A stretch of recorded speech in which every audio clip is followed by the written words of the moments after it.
Hey guys, welcome to the Law and Rebel channel, where we talk about the law, where we ride a Rebel. We're going to do a lot less law today. We're going to talk about my Honda Rebel. It's a 2024 1100. I am very new to motorcycles. I've made so few changes to it. I don't know anything about mechanics, and I've been really kind of learning as I go, using YouTube as my primary source. The only real changes that I've made, it's like the bar end mirrors, the stoppers and stock mirror holes, mount, tank pads, passenger seat, which is the OEM Honda seat, this Amazon backrest that I got for my kids. I have 3 kids and a wife, like to ride, but didn't feel comfortable without the backrest, and then swapping the bolts because they came silver out for these black steel bolts. But today we're going to be putting on the Coffman Thunder exhaust slip-on for the Honda Rebel.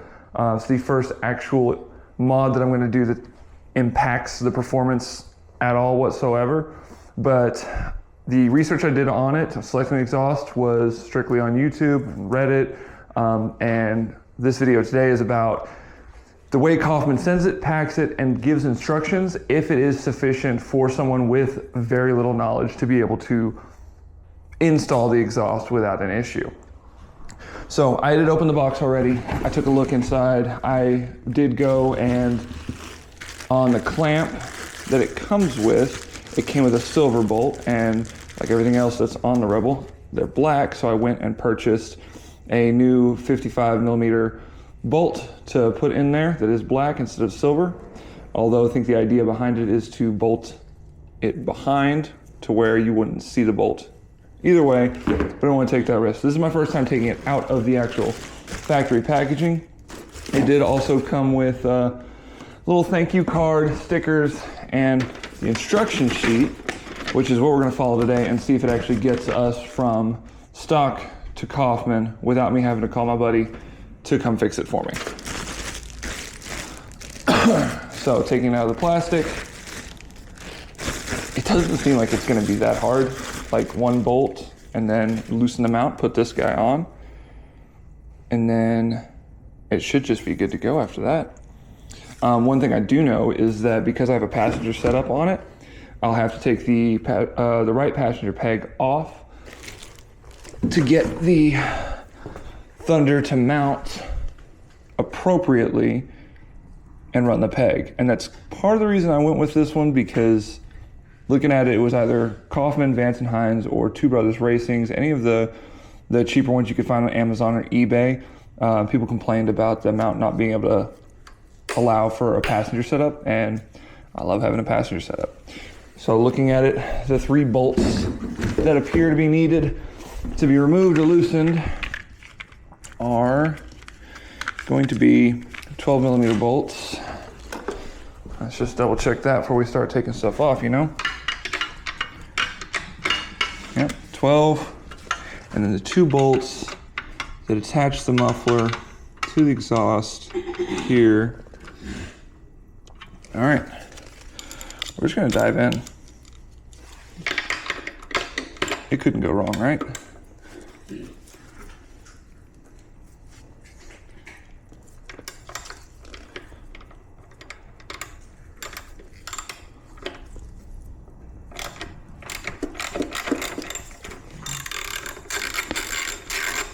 I'm also wearing powder-free nitrile gloves because I was read online that your fingerprints can get left on the exhaust, and you start it up, it heats it up, and it can leave little permanent marks on there, and you know, I don't want to do that.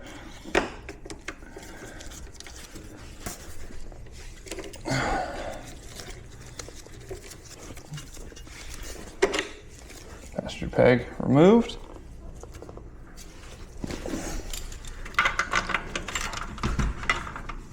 Now let's get these bolts off the bottom. It says to loosen, but don't remove these 2 bolts.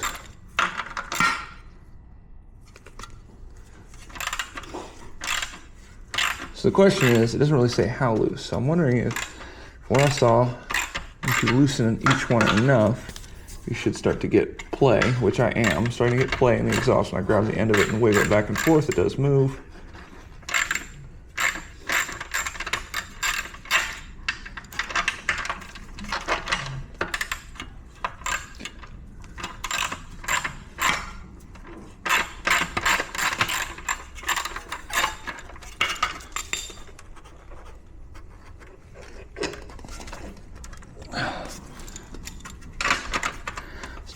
more.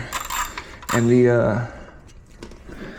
the setup I've got the bike on when storage in the garage is actually a front wheel stand that's bolted down to the ground for upright holding it. So that keeps it a little bit stable. Thought about doing this on the kickstand and figured that's probably not the best idea whenever I can keep the entire bike pretty stable.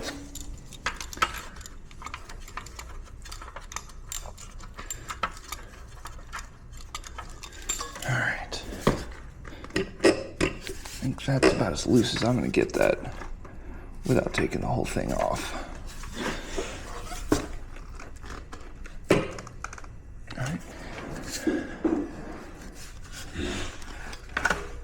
Boom. Wow, all right, this is the first time I've ever taken a muffler off, so that's cool.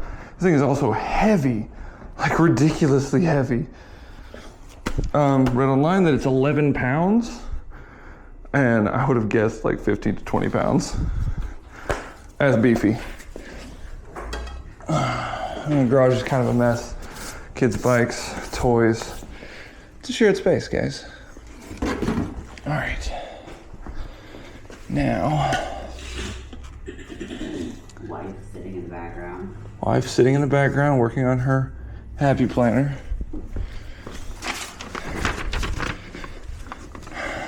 All right, so remove the stock muffler and tailpipe assembly, including the stock gasket. Soft metal pipe that usually stays inside the muffler, but occasionally gets stuck on the header pipe and will prevent proper installation of our exhaust. So that is going to be this silver guy right here. If your gasket does not come off easily, it may help to run the bike for a minute. Use a heat gun to expand the gasket, which will loosen it. Let's see, hopefully it just comes off easily. Knowing my luck, it never, of course it wouldn't. Also, who defines easily? That might matter a little bit. If they're like, hey, you should use this, or it should slide right off.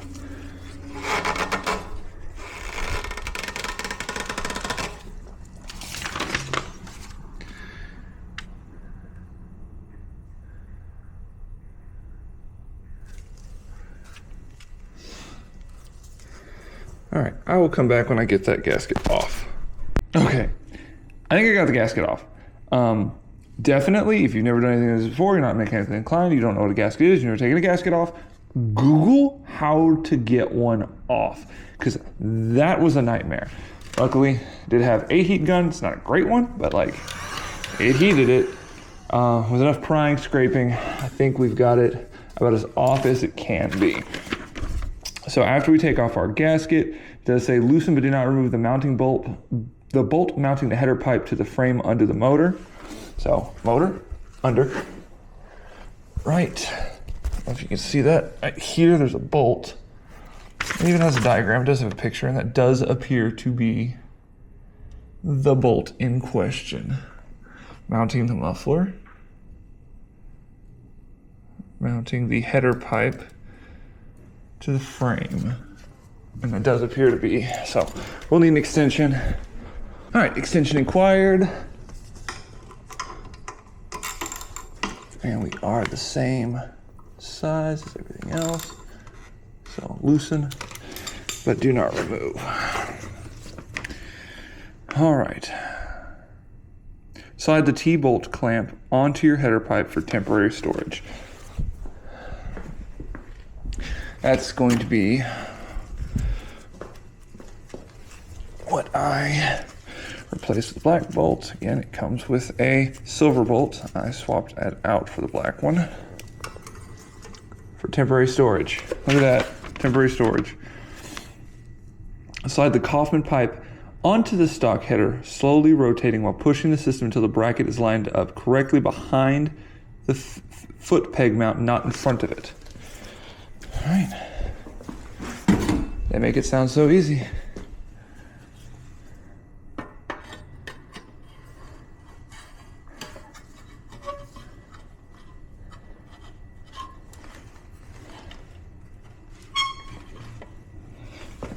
That's kind of a snug fit. There we go. Okay. So let's go ahead and rotate it until it's snugged up and it flushes. Does it flush as good as it looks like it does? It does appear to.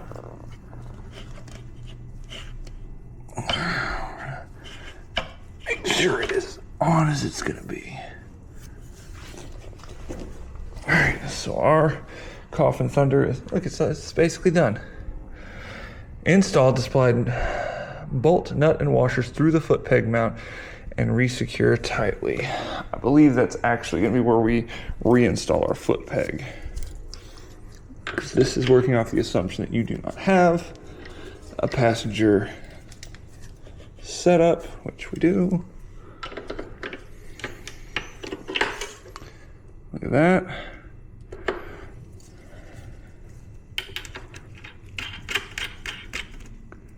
Ooh, we have run into our first major problem. And that is going to be that I'm gonna need spacers. I'm gonna need spacers to get this to actually grip any kind of way, because the bolt is not threaded all the way down. Now, I do have a different bolt, but I don't think that this bolt is removable in this assembly. It is not, certainly not. Be back with a solution. Okay, so this is grand. Actually does work. So on your stock exhaust, once you get it off at the top where it actually connects to your foot peg, this is attached to it, this little T-bracket. If you pull this guy off,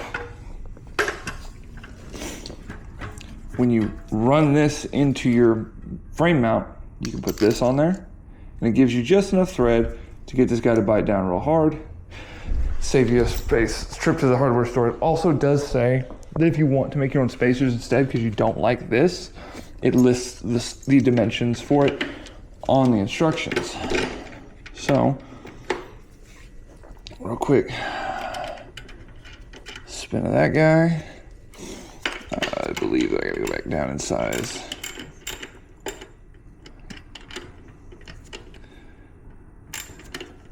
How the fuck do it the right way?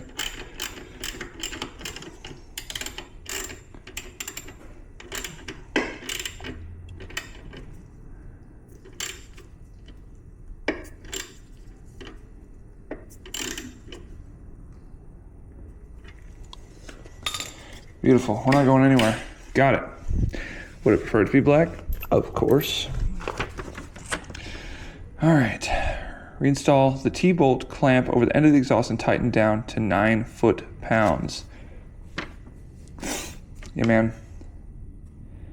I'm gonna have to tighten it down and then use my lifeline to phone a friend to know what 9 foot-pounds is. How I measure that. I'm sure somebody in the comments will tell me how too.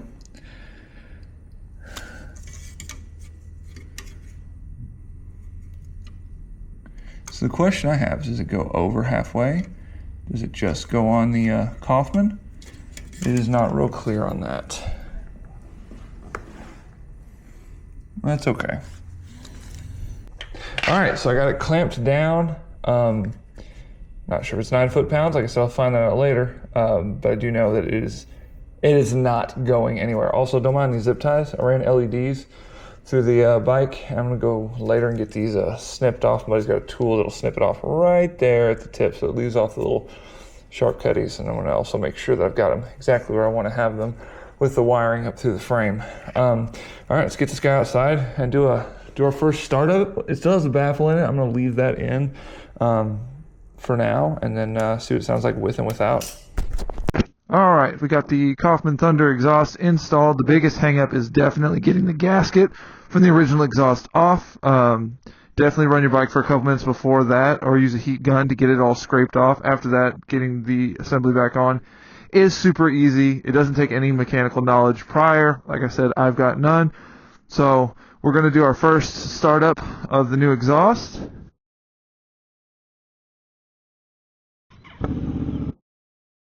Oh, that's a nice rumble. That's a real nice rumble. So So this is baffle out. I did take the baffle out. I know I said I was going to leave it in and do before and after, with and without, but I changed my mind, to be honest with you. I love the way it sounds without it. We'll give it a little rev.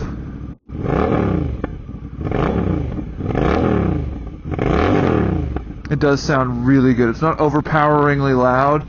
I'm going to do a couple of drive-by passes now so that we can you can hear what exactly it sounds like.